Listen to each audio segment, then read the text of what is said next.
Hello everyone, welcome to the channel. Welcome to Boxing Blog Center, the home of Nigerian African boxing. And please, if you're new to this channel, make sure you click the like and of course the subscribe button right now. I want to talk about Joyce, how he, in my opinion, is the can man. Of course, Joyce, we all know now, is fighting Philip Egovic. I think Philip Egovic is much more of a dangerous fighter than Dillian Whyte. Dillian Whyte is washed, basically. Whyte is is a very easy to hurt and get knocked out via uppercut, if you land it right. But I don't know if Joyce throws a lot of uppercut like that. He throws it, but in a very different way. So I don't know if that would have had effect on Dillian Whyte, but I do think Joyce had a bigger chance of beating Dillian Whyte. Egovic hasn't fought for over 9 months. People might say, well, yeah, since he hasn't fought for over 9 months and stuff like that, and they might say, yeah, this is a chance for Joyce to do the work. I don't like how Frank Warren always try to market Joyce fight. Everything is about one last chance or stuff like that. Like basically trying to force him to retire. I think that's very wrong. Now, talking about Joyce and him being the can man and being the only one, I feel, that takes on all comers and has never really ducked anyone. Of course, outside Joshua has never ducked anyone either. We can talk about the Wilder fight, why it didn't happen, but we all know what happened. Wilder's team were playing games. They play games with that, and took on Fury, and then that led to Fury having a draw against Wilder, and then beating Wilder, and Wilder just started to slide down after those two losses to Fury. There's something a loss like that does to you. You don't not just losing. It's not about losing, but you getting beat up in the process of it. It's like crazy. Of course, Wilder will always have that one hitter quitter, but he just doesn't know how to place it anymore the way he usually did, before. So it's just one of those things that happens. We all get old. We all lose our spark for some things. Some people love boxing like crazy. In the next few years or next few months, they might not have the love for boxing because of certain things that might happen to boxing. Right now, I believe we are entering the era of Game of Thrones for boxing. What I mean by that is Turkish being the house of Targaryen, who is trying to basically change the landscape. Feels like he is making something better, but then collaborating with a guy like Dillian Whyte, it doesn't leave a good taste in the mouth of some boxing fans. And the eyes of some boxing fans, they are cool with it. In my opinion, the idea is okay. It's just that who is doing it with. You want to execute an idea with somebody that is known for not paying fighters. So I believe Turkish would one day, if he tried to monopolize the sport, will one day be paying fighter peanuts. And I don't think boxing can afford that, because boxers earn a lot more, and way much money than UFC fighters. I just saw Eddie talking about Edgar Berlanga earning over $12 million in 3 fights with Matt Rome. A lot of the UFC fighters, even at the apex of their game, hardly earn such amount. They are getting ripped off. And you bring someone like Dana White in, man, it's gonna be catastrophic. So now, Joyce and Philip Ergovich, how do I see the fight, and who am I rooting for? Well, I'm gonna root for Joyce. Yeah, I always root for Joyce. I was rooting for Joyce against Dylan White, anyways.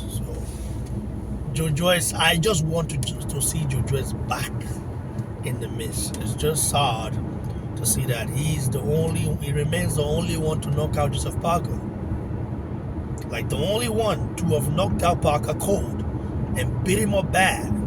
Remains the first guy to make Daniel Dubois say no mas, literally quit. And then just to fall off like that off the radar is just crazy. And then you have a scenario where he's promoted by Frank Warren, who doesn't really care about it.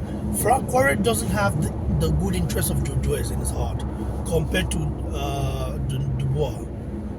Frank Warren, when someone called him fish eyes and bricked up, and I didn't know what those words meant, so I had to do my research. Like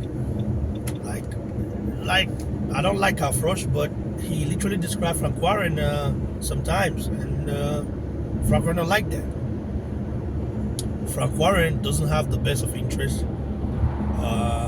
of Joyce, and I'm also seeing the same pattern with Joseph Parker. Joseph Parker is your fighter. You made the other fighter, Dubois, literally quit. Duck the fight, and then you are trying to set him up against Alexander Usyk instead of trying to basically reschedule the Parker fight. That to me says a lot about a promoter. It says a lot about his preference and who he wants to be on top, and it's Dubois. And after Dubois is done, the next guy he would like to see on top is Moses Itauma. Whether Moses Itauma would want to put himself in that position where he's a second fiddle to Dubois, I don't know. I don't think so. I think Moses Itauma is somebody that has a pride. So, and Itauma is managed by Frank Warren's son, if I'm not mistaken. Yeah.